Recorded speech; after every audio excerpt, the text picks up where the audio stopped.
Hi, and welcome to the Marvelous Duo.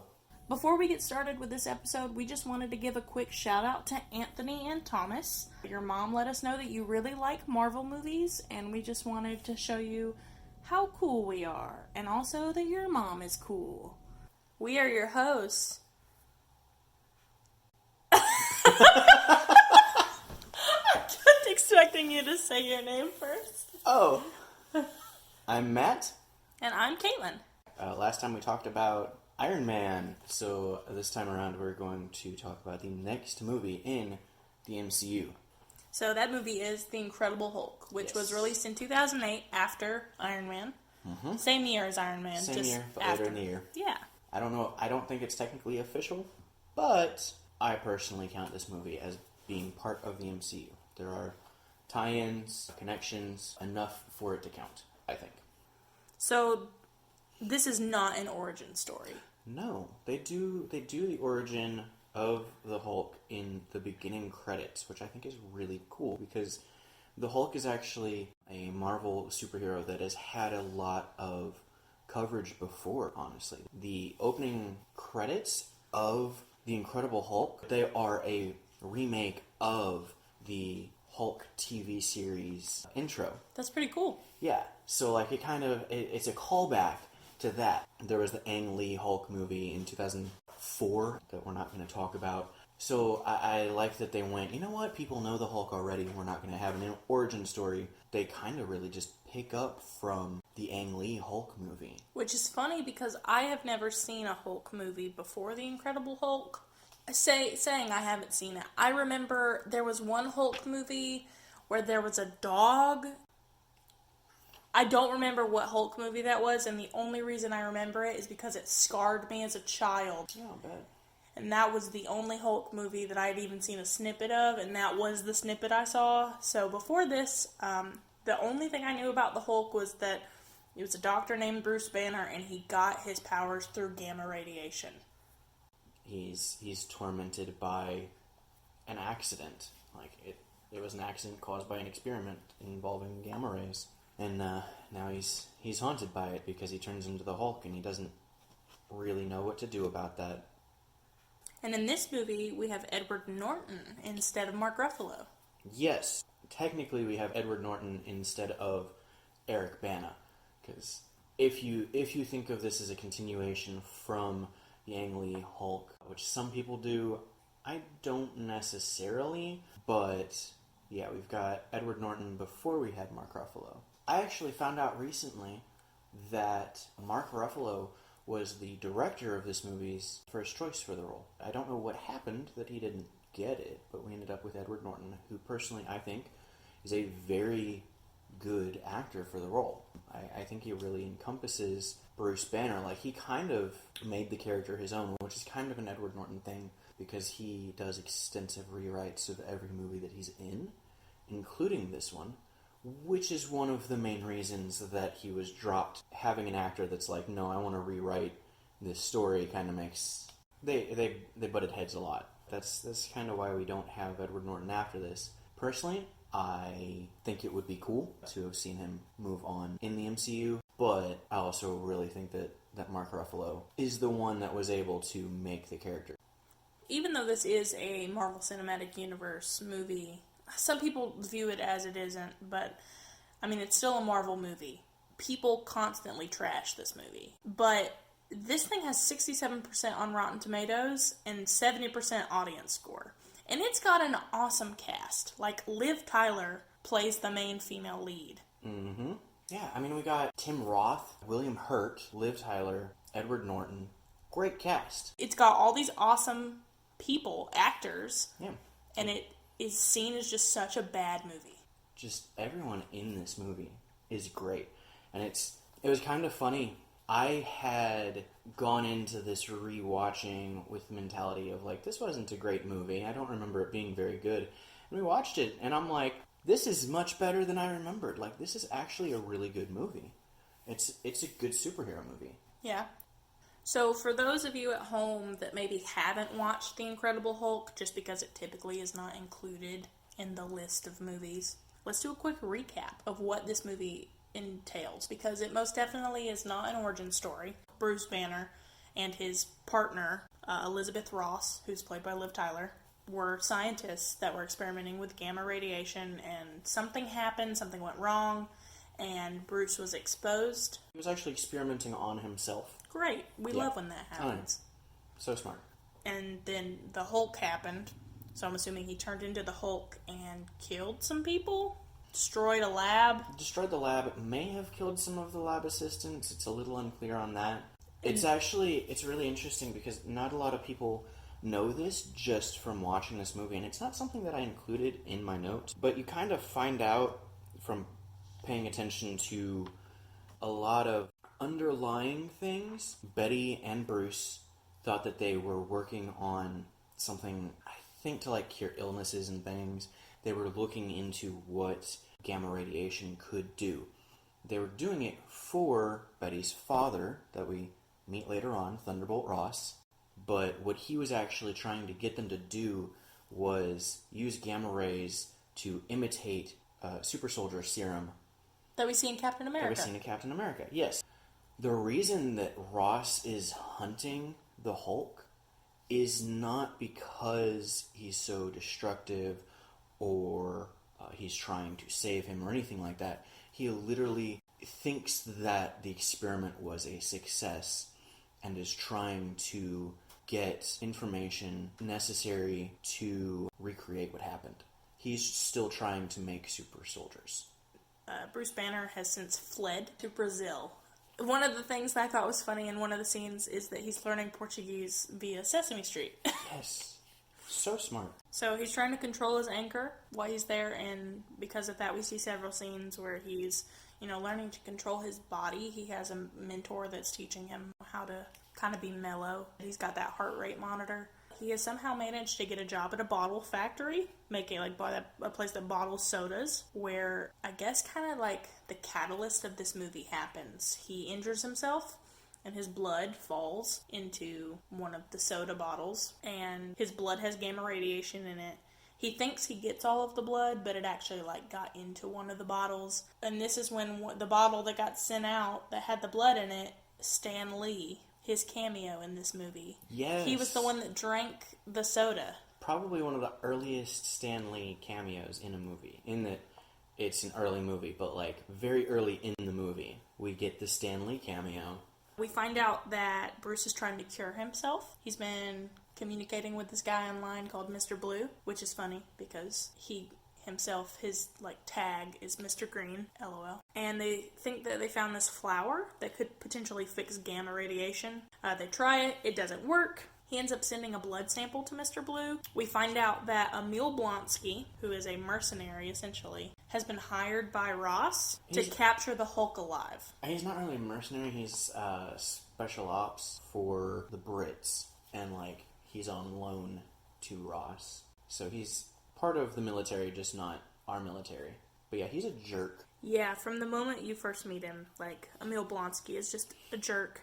I mean, one of the first scenes he's in, he tranks a dog for no reason. Oh, that's true, yeah. Anyone who tranks a dog for no reason sucks. Yeah. And of course, Emil Blonsky is successful in finding Bruce. They track him down. They end up tranking him, getting him. And this is actually one of the first times that the Hulk speaks. Because that's a big thing in the current Marvel Cinematic Universe, is for a lot of the movies starting off, when Bruce is in Hulk form, he doesn't speak, and then that becomes a thing later on as he is saying coherent sentences, and the Hulk is communicating. It's not Bruce communicating through the Hulk. It's the Hulk as a separate entity. Yeah, a lot of the time the Hulk is depicted as just this animal, and it's interesting because we hear him speak in this first fight scene. He says, "Leave me alone." Yeah, and it's kind of cool to show that the Hulk is developing as well. We see that he's really not a mindless animal, and it's actually a theme that we see throughout the movie because he still cares for Betty even in that form. Is very protective of her. That's true. Also, I was wrong. They don't get him this time around. He does escape from them, and he wakes up in Guatemala from Brazil, where he was, and then he goes to Mexico. So Bruce is doing some traveling during this movie. That's when it's kind of revealed that Bruce wasn't aware of the project that he was working on. The biotech force enhancement, which is essentially the super soldiers. Yeah. The possibility of making super soldiers with the Hulk's blood. Yeah, it is mentioned in there. Now, going back really quick to that first fight scene, the flashbang shadow, which is the first time that we actually see, like, the Hulk shape, is really cool. I like that they keep the suspense of what he looks like going for a little while. We see the flashbang, and it's just, like, they tease him a lot until later on in the movie.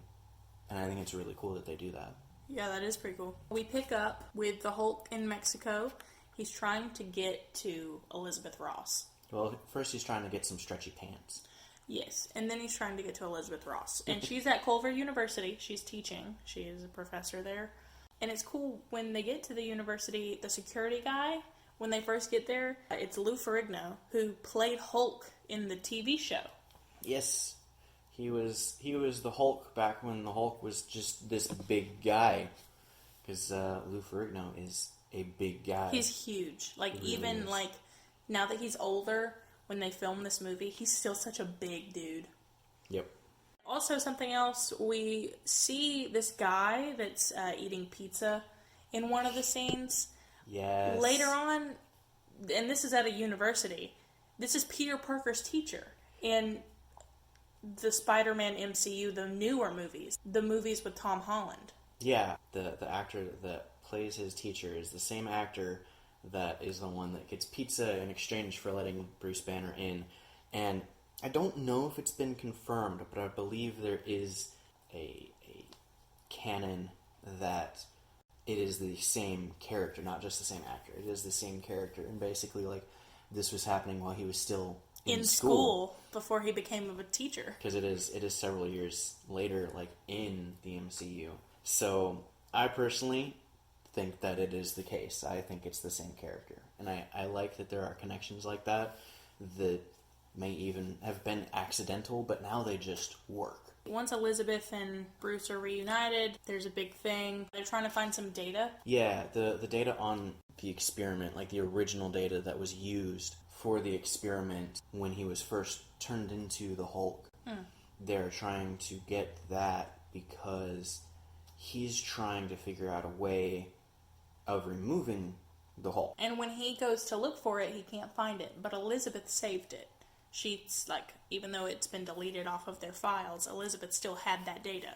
We find out that the general gets a hold of that data. He develops a serum, a test serum to make super soldiers. He doesn't develop it like then. He has it developed. It is something that was made while they were trying to recreate the super soldier serum from Captain America. The general still has the serum lying around. It's not complete. So he uses that serum on Emil. They ended up fighting Bruce in the middle of like the college campus quad. College campus, yep. And he actually only turned into the Hulk when a military guy tackled Elizabeth. Like, they were shooting stuff at him. He was able to control it, but as soon as one of those guys grabbed Elizabeth, he went Hulk. Yep. He hulked out. But it makes for a really cool scene in general because we get really cool shots of, like, the transition happening. And I think my favorite part of it is the hand on the glass that changes and cracks the glass. Yeah. I think it's a really, really cool way that they shot that. The fight scene, one thing about the fight scene is that I think it really shows that Blonsky is a great fighter, but a horrible soldier. Because the general, like, orders him to back off and he refuses. He just goes and gets all of the bones in his body broken. But I think it's a good allusion to what happens later on. Like, he's always been a great fighter, and maybe at a time he was a great soldier, but he's not now. We also, there's a potential, after he hulks out, of course, he and Elizabeth escape. And they're actually hiding in a cave. I don't know where they found a cave, but they found one. There's a potential Thor cameo that you mentioned. Please explain. Yeah, so dramatic rain is dramatic. And during that scene, while he is still the Hulk, he's, like, being very protective of Betty, and the thunder startles him, and he takes a rock and throws it at Storm. There is again, a canon. It's basically a headcanon for fans. But I guess on the Blu-ray of the film, if you pause it right when they show the storm, like over the Hulk's shoulder or something like that, there is a possible shape of a person in the storm, like around the lightning, that would be Thor. I don't think it's ever been confirmed, but it is another one of those headcanons that everyone has kind of accepted at this point, that like, yeah, Thor was on Earth. However, with the Thor movie, it doesn't quite make sense that that would be Thor. Because he hasn't been to Earth. Yeah. But yeah, that is the possible Thor cameo in this movie. It's interesting to see the dynamic between Bruce and Betty, and the Hulk and Betty, because Banner and the Hulk both are extremely protective of her in different ways. I feel like the Hulk is just physically protective of her, and Banner is protective of her in that I think one of the reasons that he's trying to find the cure is so that he can be with her, because he feels that as long as the Hulk is there in him, the way that he protects her is by being away from her. Next thing on my list is a comment that is made at one point where they talk about S.H.I.E.L.D. Yeah, S.H.I.E.L.D. I think is actually mentioned as S.H.I.E.L.D. Yeah. Because at the end of Iron Man, they've shortened it. The Hulk came out the same year, which meant that they already have these tie-ins. They already were working towards that universe.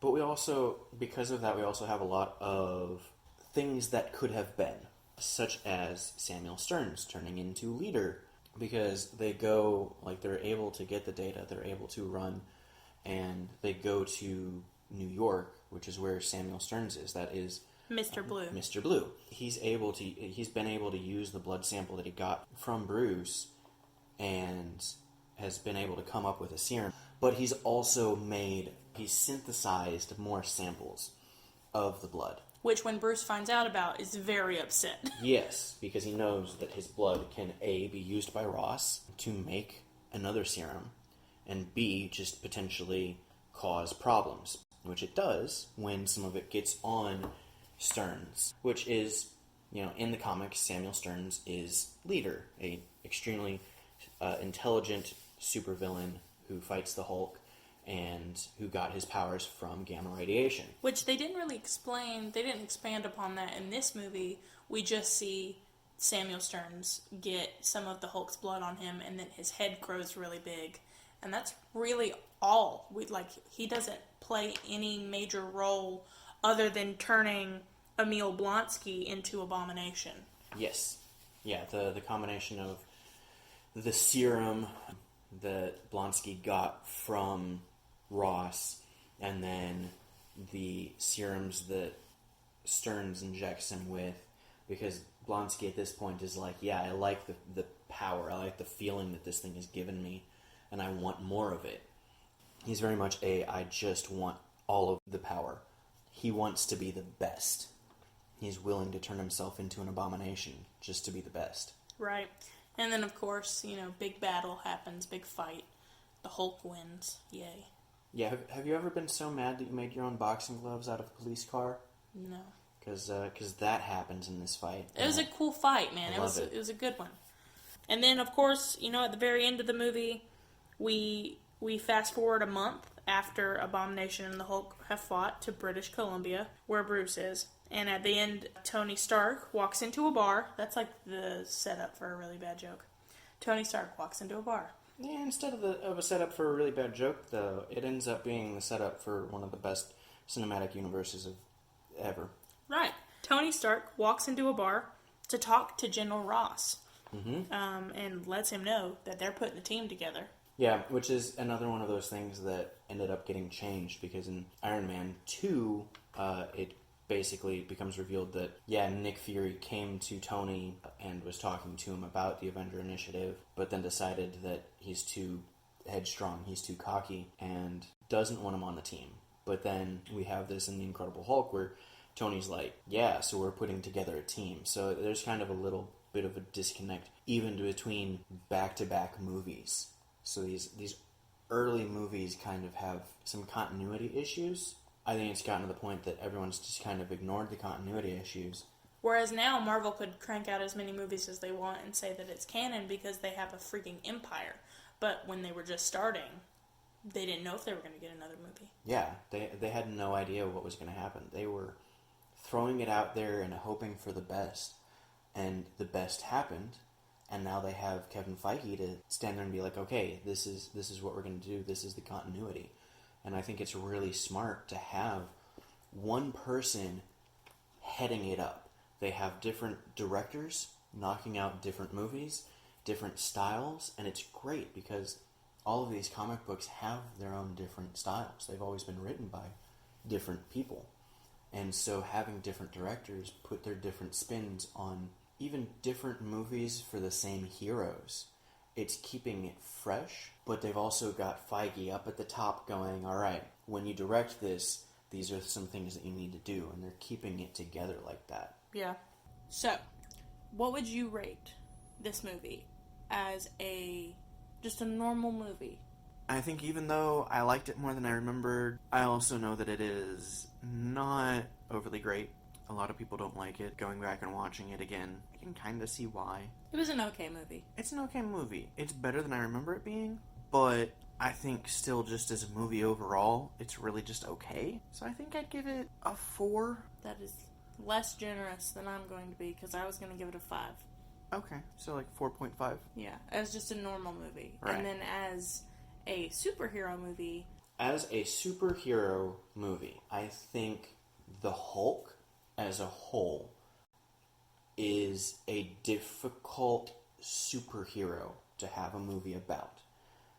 Because I think in this movie especially, can you count him as a superhero? I think you can count him as a hero, and he is super. Yeah, but like, what does he do that makes him a hero? The only real thing in this movie that, the only real part that we get superhero Hulk is the end fight. When he's fighting Abomination. When he's fighting Abomination, because it is a selfless act by Banner that causes that to happen. Because Banner's like in captivity by Ross, and they see that Abomination is going, and Banner's like, I've got to fight him. He doesn't even know if he's going to Hulk out or not at this point, because he's got Stern Serum in him. It stopped him from transforming. He doesn't know if he'll ever be able to transform again. But he does transform. But he does. That entire scene is the Hulk fighting Abomination to protect people. That is his superhero moment. The rest of the movie is actually him trying to get rid of his powers. So what would you rate it on a scale of 1 to 10? Scale of 1 to 10 as a superhero movie. Like a 6 or a 7? That's what I was thinking. 6.5? Yeah. Because it's good. It's better than I remember. The special effects are amazing for the time that it came out. Like, I did not remember it being that good. So as a Marvel Cinematic Universe movie, just, I think what you were saying earlier, continuity. Yeah. Like, it doesn't mesh, it doesn't vibe with the rest of the MCU. Right. You've got problems like a different actor playing the main character than does later on. Which is tough for any movie. It is, yeah. Marvel's had issues with different actors playing different parts before, like Rhodey. I mean, when we do Iron Man 2, it's a different actor. But having it be the main character of this movie... That's tough. It is tough. It's tough for fans to get behind. Yeah. That would be like changing Tony Stark in the second Iron Man movie, which I can't even think of someone that could play Tony Stark as well as Robert Downey Jr. Benedict Cumberbatch. No. Incorrect. No, I'm going to stand by that. I think he could. No. At this point, I think that Robert Downey Jr. encompassed the part so much that he is Iron Man. He is Iron Man, yeah. And knowing everything that went wrong with it, like, I like this movie. I'm not saying that there are things about the movie itself that are wrong. Honestly, like, if I were to watch it and rate it, there's not much that I would mark it down for. I like this movie a lot more than I remember liking it. But, yeah, continuity is probably one of the biggest issues with it. And one of the things about the MCU at this point is the continuity of it. But yeah, it was a good movie. I just didn't like the lack of continuity with the other movies, and it felt like it was out of place. Which is probably why people don't include it in their list of Marvel movies when they're rewatching all of them. Yeah, it does. It does feel out of place. Personally, I include it every time. I refuse to drop it out because it may feel out of place, but it is still a part of what made the MCU what it is today. Do you have anything else that you want to talk about before we wrap this up? Just small things, like I think the best way to put out a fire is with a Hulk clap. Yeah? Because that happens in the last fight scene. He just puts out a fire by clapping really hard. Oh, and then the wind from his clap? Yeah, the wind puts out the fire. Like, that is... Only you can prevent forest fires, but only the Hulk can stop them with a clap. And I love the fact that the Hulk does not speak much in this movie, but they still included Hulk smash. Like, the most iconic Hulk line. They still got it in there. I love that they do callbacks to the comics like that. A lot. Throughout the entire MCU. Anything else? I don't think so. Nope. How about you? What did you think of it from the I know nothing about comic books? I thought it was good. I wish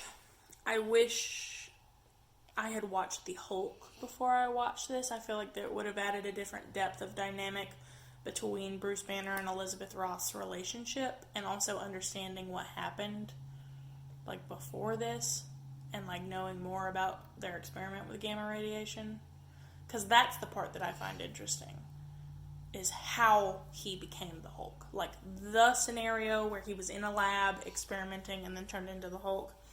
I think that's